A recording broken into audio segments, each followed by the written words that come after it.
So, I'm going to be starting a series that I'm going to try to do my best to continue. I've got a list of creatures here that people typically don't make characters with. I'm going to go through all of them at random using a wheel to pick for me. I want to make this series a little educational, so going forward, I think it'd be fun if I found some facts about each creature being drawn, and give a little commentary-style video explaining them. Unfortunately, my screen record thing bugged out and did not capture the wheel spinning, so I will try to get that fixed. But for now, I spun a 52, which is the Lamprey! Oh god! Oh, what the hell was that? Ah! So, very interesting one to start out with, and very tricky. I was kinda hoping to start out with something a little easier, like the snail or moth, but oh well. I wanted to make this one an anthropomorphic creature to make it a little easier on myself, as I'm more comfortable, at the moment, drawing furries. I do want to make some of these animals on the list more human though, as in outfits themed by the creature chosen, or like halfway between a human and furry. I also thought this one should look as cursed as it does in nature. Maybe a little cuter though. I want to include the facts about these animals into their design, but unfortunately I didn't think to do the research for this one before, until I got like halfway through. So she's not going to be the most accurate accessory-wise. There are about 38 living species of lamprey, and only 18 actually consume blood. The others apparently live on nutrients they've saved up from their juvenile stage. I should also mention there's like 7 extinct species as well. When they metamorphize, they lose their biliary tract, which contains the liver, gallbladder, and bile ducts that make, store, and secrete bile. They also lose their endostyle, which helps them filter feed when they're little. Instead, it becomes a thyroid gland. The non-carnivorous ones end up dying shortly after they go through lamprey puberty. 9 of the carnivorous species move from saltwater to fresh in order to reproduce. The other 9 only live in freshwater, as well as the non-carnivorous species.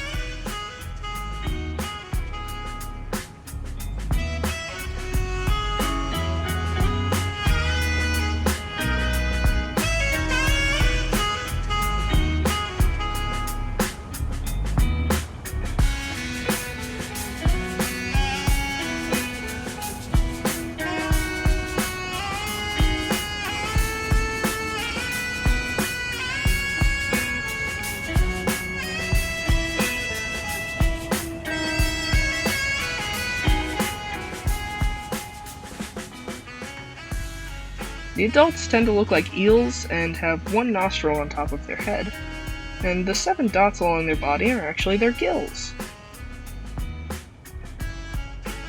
I kinda thought they looked like they could double as freckles, but I later decided that kinda looked odd. I also originally thought they were kind of a defense mechanism, similar to electric eels, but gills makes more sense.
I based this off of a little bag I had when I was in 6th grade.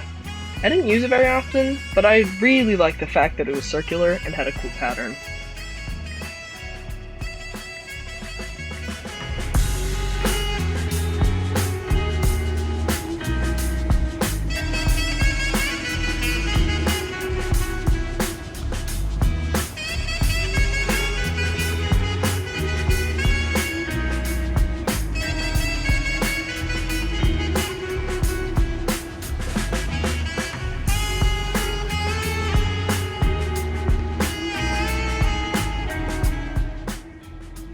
lamprey have looked pretty much the same for about the last 160 million years. I guess you can't improve upon perfection.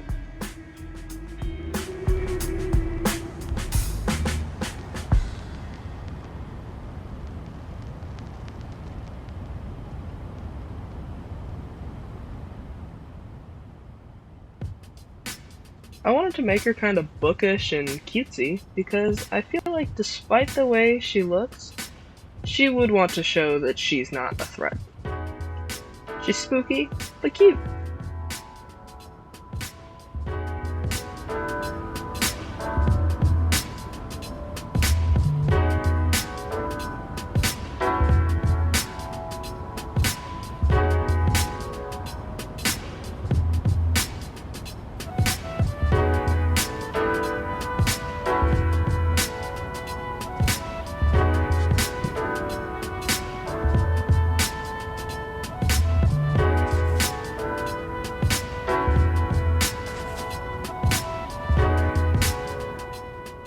Their bones aren't calcified. Instead, they have soft, cartilaginous bones, like sharks do.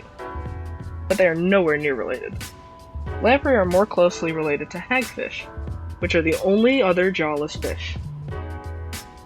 I'm not going to include a picture, and please don't look it up unless you're prepared to see something really gross.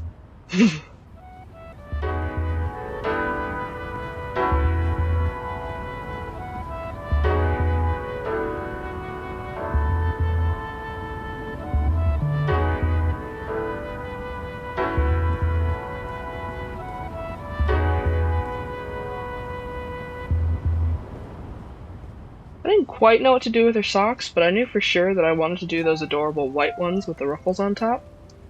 But white seemed too plain, and her skin is pretty, so I put a similar pattern on the socks.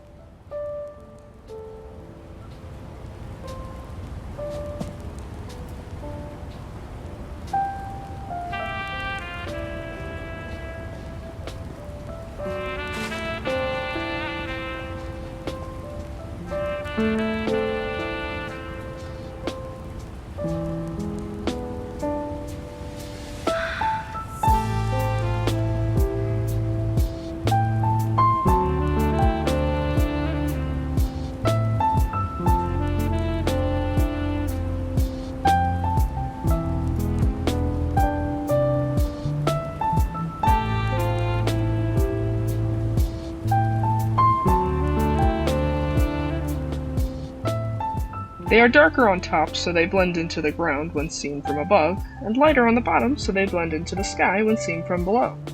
This is called countershading.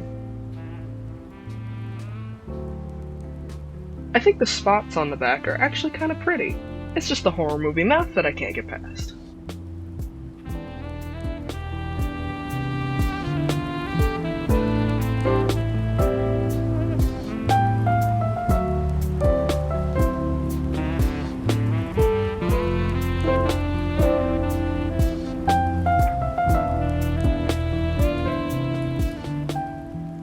Their nests are called redds, spelled R-E-D-D-S. Both parents die after the eggs are fertilized. Sheesh, these guys sure are prone to dying after hitting a big milestone. And this is what their babies look like. Aww, how adorable.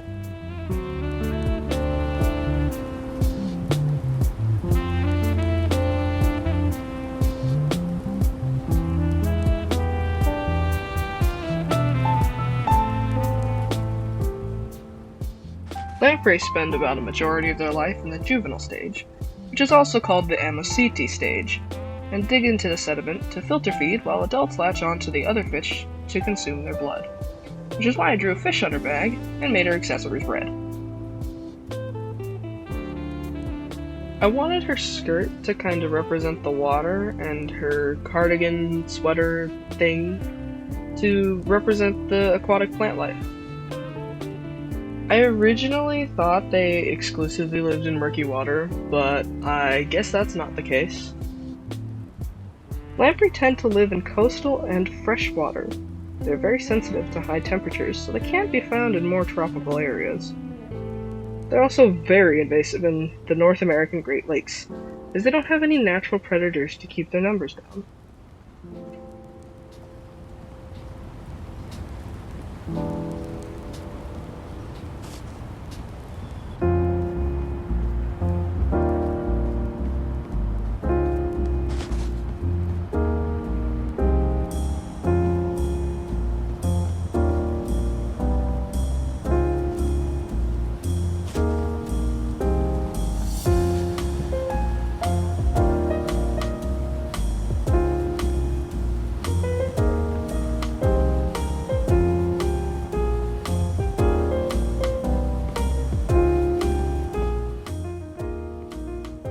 I should make a blooper reel of how many times I messed up saying things this whole time.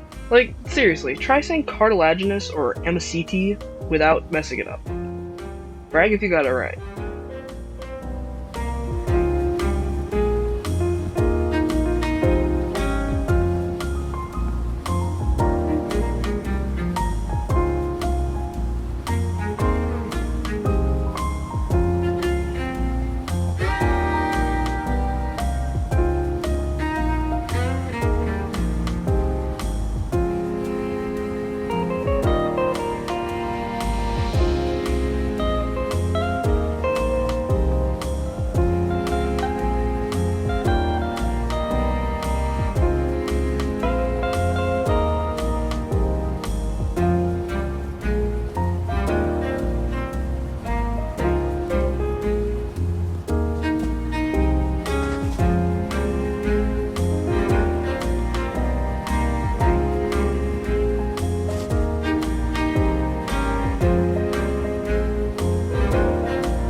And there she is! Thank you oh so much for watching, and I hope you found this fun and interesting. Keep a lookout for more of this series I'm calling Freakishly Adorable. Guess what you think might be next down below. Bye!